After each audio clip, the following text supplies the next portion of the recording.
شہزادی لیلا بادشاہ کی اکلوتی بیٹی تھی، اس لیے وہ اس کو بہت چاہتا تھا۔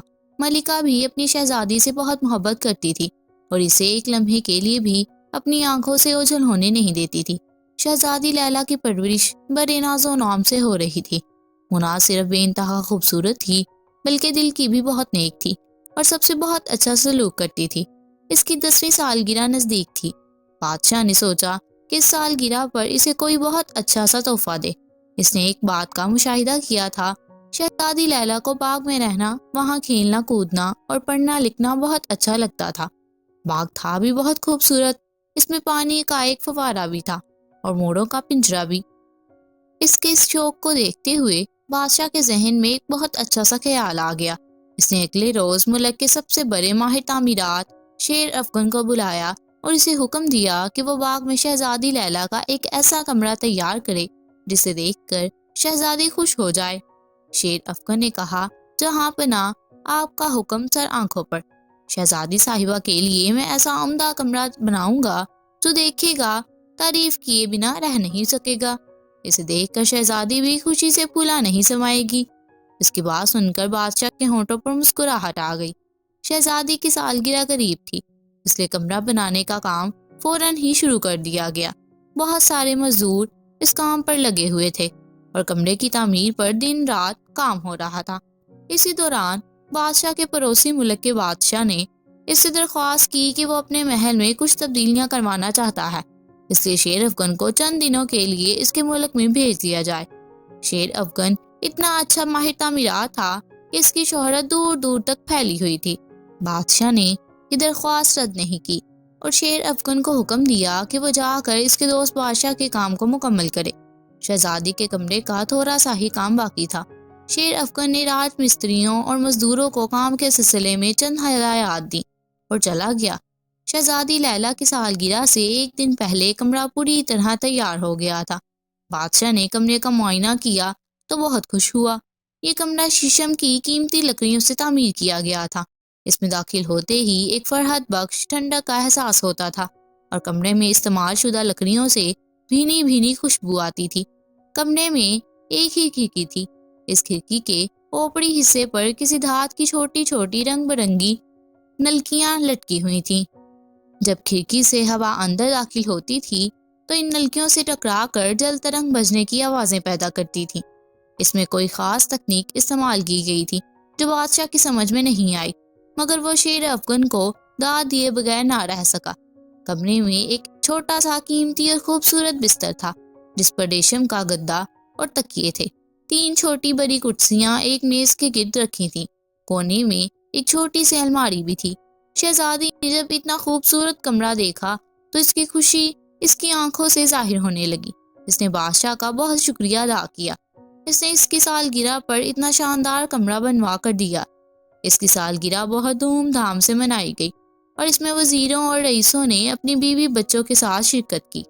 سالگرہ والے روز شہزادی کا کمرہ اس کے حوالے کر دیا گیا۔ شہزادی نے بادشاہ سے کہہ دیا تھا کہ وہ اب اسی کمرے میں رہا کرے گی۔ بادشاہ نے اس پر کوئی اعتراض نہیں کیا۔ اس نے سپاہیوں کے افسر کو بلا کر ہدایات کر دی کہ شہزادی کے کمرے کے باہر پہرے داروں کو تعینات کر دیا جائے۔ اس افسر نے 12 سپاہی شہزادی کے کمرے کی حفاظت کی غرض سے لگا دیے۔ رات کو کھانے کے بعد شہزادی لیلا بادشاہ اور ملکہ کے ساتھ اپنے نئے اور خوبصورت کمرے میں آئی۔ وہ بہت خوش تھی۔ اس کو خوش دیکھ کر بادشاہ اور ملکہ بھی خوش ہو گئے۔ تھوڑی دیر بیٹھ کر وہ دونوں تو واپس محل میں چلے گئے اور شہزادی کھڑکی کے پاس آ کر باہر دیکھنے لگی۔ کھڑکی سے پورا باغ نظر آ رہا تھا۔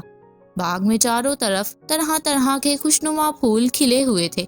درختوں پر پھل لگے ہوئے تھے۔ رات ہونے کی وجہ سے تمام پرندے اپنے اپنے گھونسلوں میں جا چکے تھے۔ دن ہوتا تو شہزادی انہیں بھی چہچہاتا ہوا دیکھتی۔ کھڑکی میں سے باغ کا یہ حسین اور جمیل منظر دیکھ کر شہزادی محصور ہو کر رہ گئی تھی۔ کچھ دیر بعد اسے نیند نے آ لیا اور وہ اپنے بستر پر آ کر سو گئی۔ اس کی آنکھ صبح ہی صبح کھل گئی تھی۔ وہ بستر سے پاؤں لٹکا کر بیٹھ گئی اور کھڑکی سے باہر دیکھنے لگی، مگر یہ کیا؟ کھڑکی میں سے اسے محل کے قریب بہتا ہوا دریا نظر آیا۔ دریا میں اسے کشتیاں بھی تیرتی نظر آئیں۔ ان میں سوار مچھیرے مچھلیاں پکڑنے میں مصروف تھے۔ خوف کی ایک سرد لہر شہزادی کے جسم میں دوڑ گئی۔ اسے اچھی طرح سے یاد تھا کہ رات سونے سے پہلے وہ کھڑکی میں سے باغ کا نظارہ کر رہی تھی۔ اس نے جو پھولوں کے پودے اور پھلوں کے درخت دیکھے تھے اسے اچھی طرح یاد تھے۔ اب اسی کھڑکی میں سے دریا کا منظر دیکھ کر وہ حیران اور پریشان ہو گئی تھی۔ اس نے جلدی سے جوتے پہنے اور بھاگی بھاگی بادشاہ کے پاس آئی۔ اس نے جلدی جلدی بادشاہ کو ساری بات بتائی۔ اس کی بات سن کر بادشاہ مسکرانے لگا۔ اس نے سوچا شہزادی نے کوئی خواب دیکھا ہوگا۔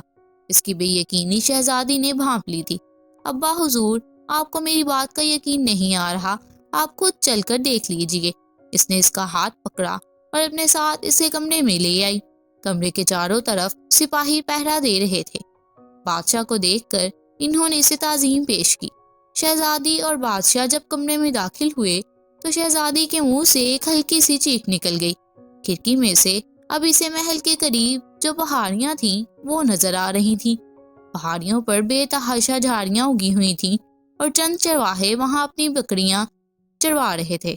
بیٹی، تم تو کہہ رہی تھی کہ کھڑکی میں سے دریا نظر آ رہا ہے، مگر یہ تو پہاڑیاں ہیں، بادشاہ نے شہزادی سے کہا۔ اس وقت دریا ہی نظر آ رہا تھا۔ شہزادی بے بسی سے بولی، چلو اب محل چلتے ہیں، دربار کا بھی وقت ہو رہا ہے، یہاں پھر بعد میں آئیں گے۔ بادشاہ نے شفقت سے شہزادی کے سر پر ہاتھ پھیرتے ہوئے کہا۔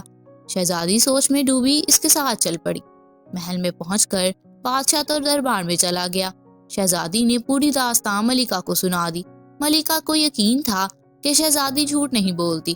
وہ سوچ میں پڑ گئی کہ معاملہ کیا ہے۔ تھوڑی دیر بعد وہ بولی، مجھے کچھ گڑبڑ لگ رہی ہے، اب تم اکیلی اس کمرے میں مت رہنا۔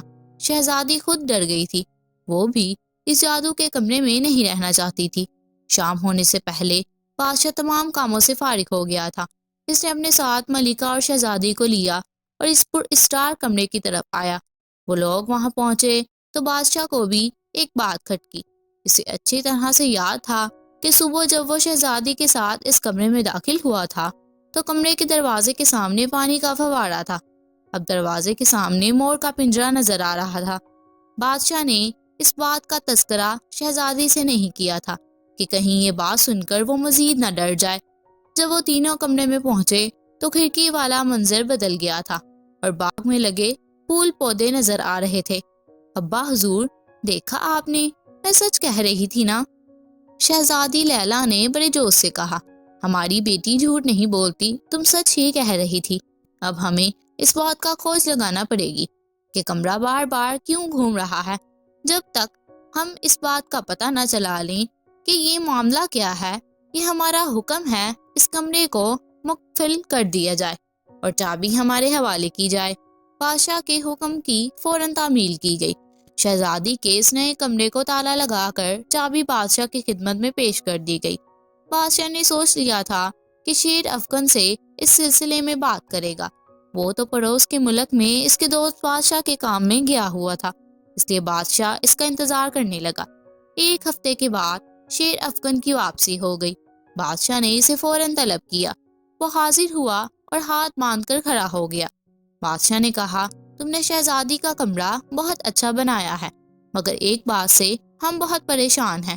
تھوڑی تھوڑی دیر بعد اس کی سمت تبدیل ہو جاتی ہے۔ کھڑکی میں سے کبھی باغ نظر آتا ہے، کبھی پہاڑیاں اور کبھی دریا۔ اس کی وجہ کیا ہے؟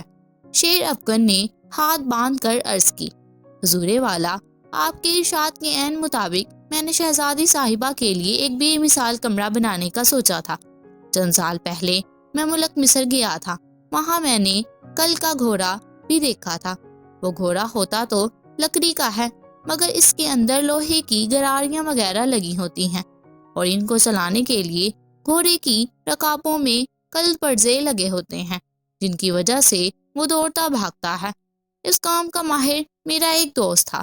میں نے کچھ عرصہ لگا کر اس سے اس ہنر کے بارے میں کافی معلومات حاصل کر لی تھی۔ میں جب شہزادی صاحبہ کا کمرہ بنانے لگا تو مجھے خیال آیا کہ مصر سے سیکھے ہوئے علم کو یہاں آزماؤں۔